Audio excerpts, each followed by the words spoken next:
بسم اللہ الرحمن الرحیم۔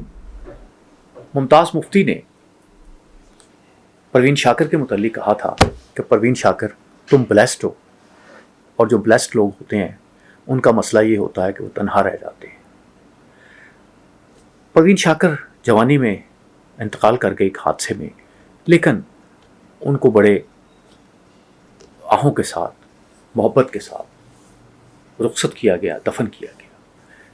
ایک لڑکی، لاہور کی ایک لڑکی، گرین ٹاؤن کی ایک لڑکی حمیرہ اصغر، شہرت کی تلاش میں، کامیابی کی تلاش میں، بڑی ایکٹر بننے کی تلاش میں کراچی جاتی ہے، وہاں پہ کچھ کامیابیاں بھی حاصل کرتی ہے، لیکن پھر غائب ہو جاتی ہے۔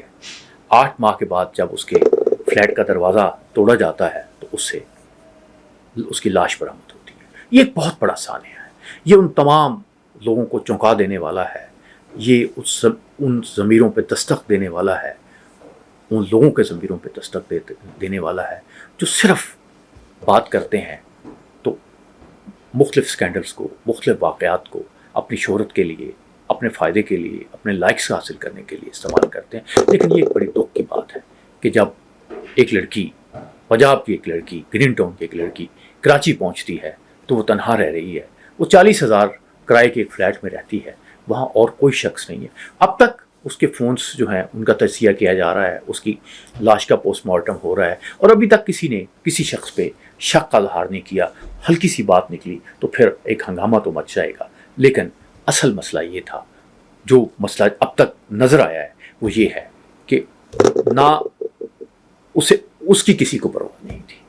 اس کے گھر والے کہتے ہیں کہ ہمارے ساتھ رابطہ وہ خود کرتی تھی، ہم ان کے گھر والوں کو بلیم نہیں دیتے، ہم یہ نہیں کہتے کہ انہوں نے غلط کیا، ان کے اپنے معاملات ہوں گے۔ اب بچے جو ہیں وہ کہتے ہیں کہ میری مرضی چلے گی، تو والدین جو ہیں عام طور پہ اسی میں عافیت محسوس کرتے ہیں کہ ان کی مرضی چل رہی ہے تو ان کی مرضی چلے۔ یہ 8 ماہ سے اس نے اگر جواب نہیں دیا اور اگر اس کے گھر والوں نے رابطہ نہیں کیا تو پہلے بھی ایسا ہی ہوتا ہوگا۔ اور یہ ایک بچی کا مسئلہ نہیں ہے، یہ حمیرہ اصغر کا مسئلہ نہیں ہے، یہ تو پتہ نہیں پاکستان میں کتنی بڑی بچیوں کا مسئلہ ہے۔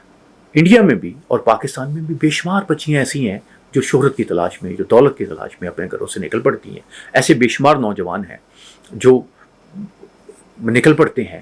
بچیاں جو ہیں وہ ماہرہ خان بننا چاہتی ہیں، بچے جو ہیں وہ شاہ رخ خان بننا چاہتے ہیں۔ یہ جو شوق ہے یہ بے شمار لوگوں کی پاکستان میں، انڈیا میں زندگی تباہ کر رہا ہے۔ لاکھوں لوگ ہوتے ہیں جو اپنے گھروں سے نکلتے ہیں، لیکن چند لوگ ہوتے ہیں جو عروج تک پہنچتے ہیں، جو درمیان میں رہ جاتے ہیں۔ ان کی کہانی جو ہے کوئی نہیں سناتا، اور ان کی کہانی بہت ملتی جلتی ہے حمیرہ اصغر سے۔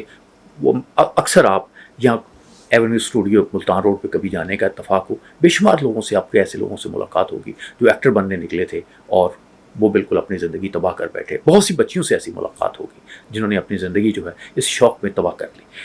بس خواتین و حضرات، یہ ایک معاشرے کا المیہ ہے۔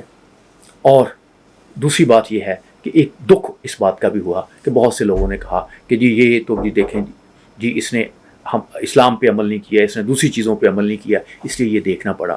تو میں یہ سمجھتا ہوں کہ کسی کو، انسان کو پتہ نہیں ہوتا کہ وہ اس کا وقت آخرت کہاں آئے گا۔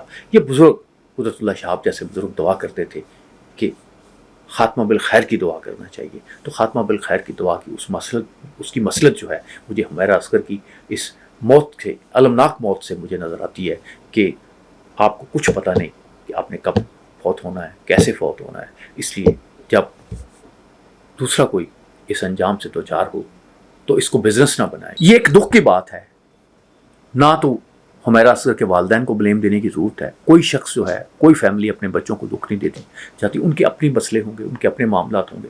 نہ ہم حمیرہ اصغر کو بلیم کرتے ہیں، اور نہ ہم معاشرے میں بدلنے والے ان رجحانات کی بلیم کرتے ہیں کہ اب بچے تنہا رہنا چاہتے ہیں، اپنی زندگی خود جینا چاہتے ہیں، خود آگے بڑھنا چاہتے ہیں، لیکن انہیں ان خطرات سے آگاہ کرنا، تنہائی کے ان عذابوں سے آگاہ کرنا تو اساتذہ کا بھی فرض ہے، والدین کا بھی فرض ہے، معاشرے کا بھی فرض ہے، اور جو آپ کے دوست ہوں ان کی اتنی خبر تو رکھنا ہمارا بھی فرض ہے کہ ہم یہ جانیں کہ کیا وہ زندہ ہے اور کیا کہیں انہیں ہماری مدد کی ضرورت تو نہیں ہے۔